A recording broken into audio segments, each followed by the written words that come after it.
She was sitting in a meeting when it happened. Nothing dramatic. No one shouted. No one insulted her. Her manager only said 6 words. "Can we talk after this?" And suddenly her throat closed. Her eyes burned. She looked down at her notebook, pretending to read something, because she knew what was coming. Not the meeting. The judgment. She cries too easily. She takes everything. Personally, she is too emotional for pressure. But what no one in that room understood was this. Her tears did not mean she was weak. They meant her nervous system had noticed danger before her mouth could explain it. And if you are someone who cries easily, this video is not here to shame you. It is here to explain you. Because psychology suggests that people who cry easily are not always fragile. Sometimes, they are simply processing more than everyone else can. See? Most people misunderstand tears because they only see the final moment.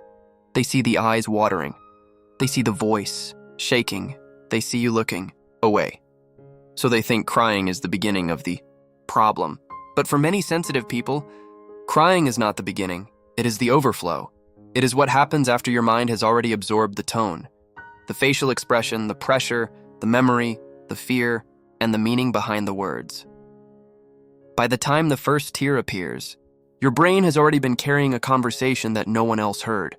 This is why people who cry easily often say, "I don't even know why I'm crying." But your body knows.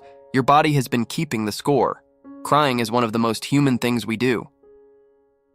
Scientists still debate the full purpose of emotional tears, but research suggests crying can communicate distress, invite support, and help people process emotional overwhelm.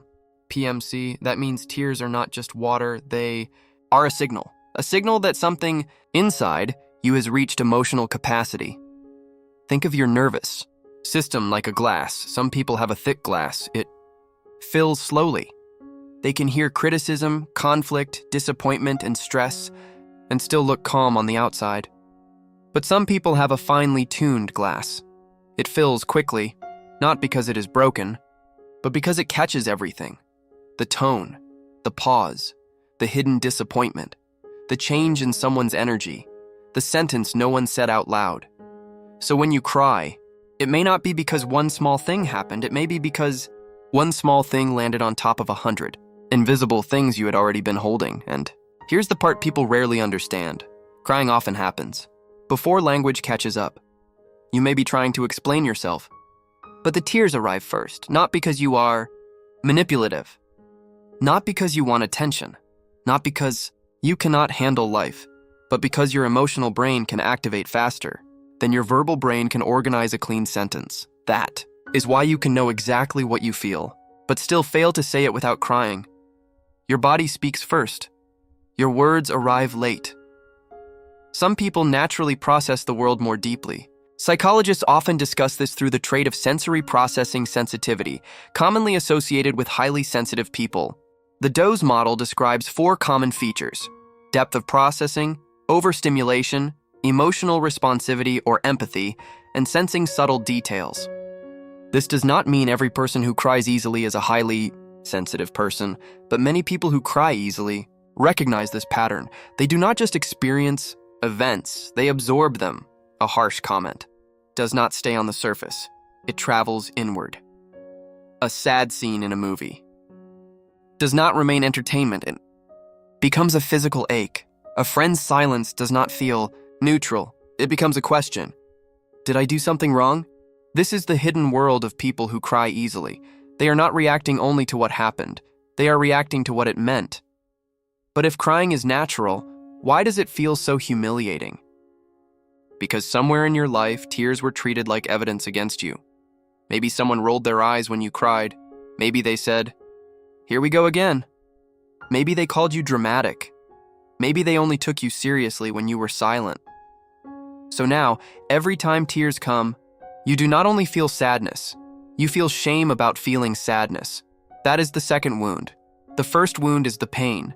The second wound is believing you are wrong for having it. And for many people, that second wound hurts even more. People who cry easily are often emotionally porous. Other people's feelings pass through them more easily. If someone in the room is angry, they feel tension. If someone is disappointed, they feel guilt. If someone is grieving, They feel heaviness in their own chest. Brain imaging research on sensory processing sensitivity has found stronger responses in regions involved in awareness, empathy, and integration of emotional information when highly sensitive individuals viewed emotional faces. In simple words, some brains do not just observe emotion, they simulate it. That is why you may cry at someone else's pain even when your own life is fine. That is why a stranger's kindness can move you. That is why a small goodbye can feel like a small grief. Your tears are not always a sign that you are falling apart. Sometimes they are proof that you are deeply connected. Imagine a kettle on a stove. The water heats quietly. No one sees anything happening at first. Then steam begins to rise. Then the whistle sounds. The whistle is not the problem. The heat is. Your tears are the whistle. They are the pressure valve. They are your body saying, something inside needs release. But most people attack the whistle. They say, stop crying. They say, control yourself. They say, you're overreacting. But stopping the whistle does not remove the pressure. It only traps it. That is why people who force themselves not to cry often do not become stronger. They become numb, and numbness is not strength. It is a locked door. So the question is not, how do I stop crying forever? The better question is, what are my tears trying to tell me? Maybe they are saying you are exhausted. Maybe they are saying you feel unseen. Maybe they are saying you have been pretending to be fine for too long. Maybe they are saying you need a boundary, not another apology. Because tears are not always a breakdown. Sometimes they are information.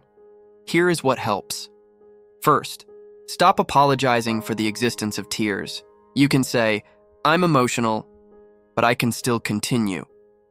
That one sentence changes everything. It tells the room, tears are present, but they are not in charge.